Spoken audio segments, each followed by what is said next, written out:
Good morning বন্ধুসকল। পোনপ্ৰথমে অসমবাসী ৰাইজক ৰঙালী বিহুৰ আন্তৰিক শুভেচ্ছা জ্ঞাপন কৰিলোঁ।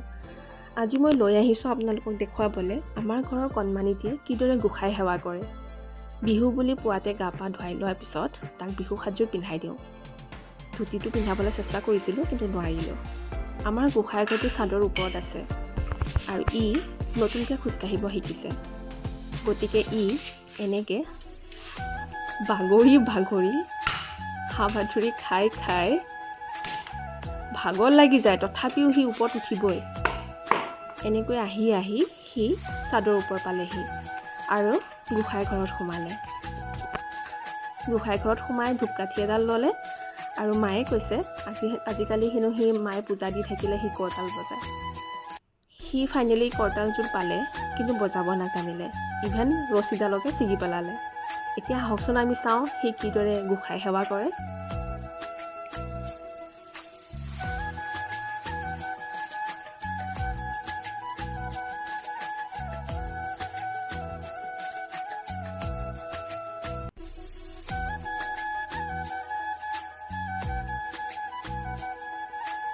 এয়া আছিল মায়ে মৰমতে তাক কিনি দিয়া সৰু পাথৰৰ শিৱলিংগ।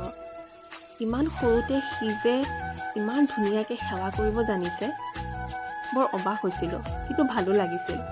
সকলোৱে কয় শিশুৰ গাত হেনো ভগৱান থাকে, ইয়ে যেন তাৰ প্ৰমাণ। হয়তো সি যেতিয়া ডাঙৰ হ'ব, এই ভিডিঅ'টি চাই হয়তো সি শৈশৱক সোঁৱৰিব।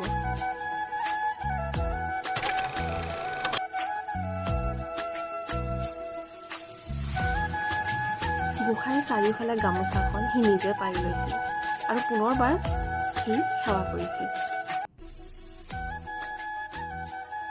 আৰু এইদৰে সেৱা কৰি লোৱা হোৱাৰ পিছত তাক কান্ধত উঠাই লৈ তললৈ লৈ গ'ল আৰু ড্ৰেছযোৰ চেঞ্জ কৰাই খুৱাই দিয়াৰ লগে লগে সি বৰ ধুনীয়াকৈ টোপনি গ'ল।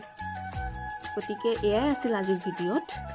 গতিকে যদি আপোনালোকৰ এই ভিডিঅ'টি চাই ভাল লাগিছে, আমাৰ এই কণমানি ভতিজাটিক ধুনীয়াকৈ মৰম ভাল পোৱা দিব আৰু আশীৰ্বাদ কৰিব যাতে সি ডাঙৰ হৈ এজন ভাল মানুহ হ'ব পাৰে।